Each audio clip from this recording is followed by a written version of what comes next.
There is something happening inside your head right now that most people will never stop to notice. A constant stream of voices, fears, replays of old conversations, and worries about things that have not happened yet. You probably call that stream your thoughts.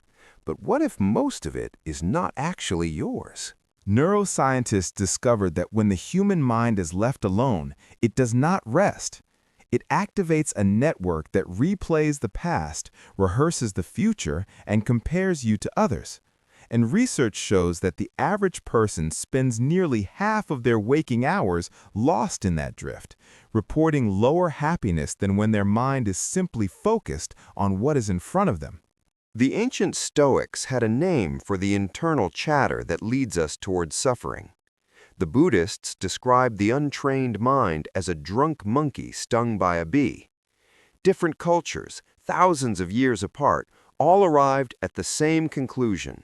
The human mind, left undirected, becomes its own worst noise. And most of that noise is not even original. If you trace the thoughts that cause you the most distress, they are usually inherited. They come from what you were told as a child about what you should be, what you should fear, and what you deserve. The noise was never yours. You just never questioned it. Psychologists describe a state called cognitive fusion, where a person becomes so merged with their thoughts that they can no longer tell the difference between a thought and a fact. When fear of failure stops you from trying, that is cognitive fusion. The thought becomes a wall instead of a weather pattern passing through. The goal is not to stop the river.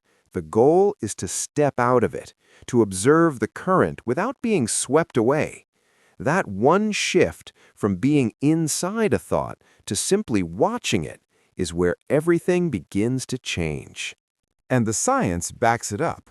Studies show that consistent practice of quieting the mind actually shrinks the amygdala, the brain region tied to stress and threat responses. Not metaphorically, physically. Athletes call this state being in the zone. Researchers call it peak experience. Every version of it points to the same thing. When the noise stops, something extraordinary takes its place. The identity you have built around your thoughts was constructed from accumulated noise. Some of it served you, but a lot of it is old programming running in the background, software installed by someone else on a machine that was supposed to be yours. And what was constructed can be examined. What can be examined can be changed.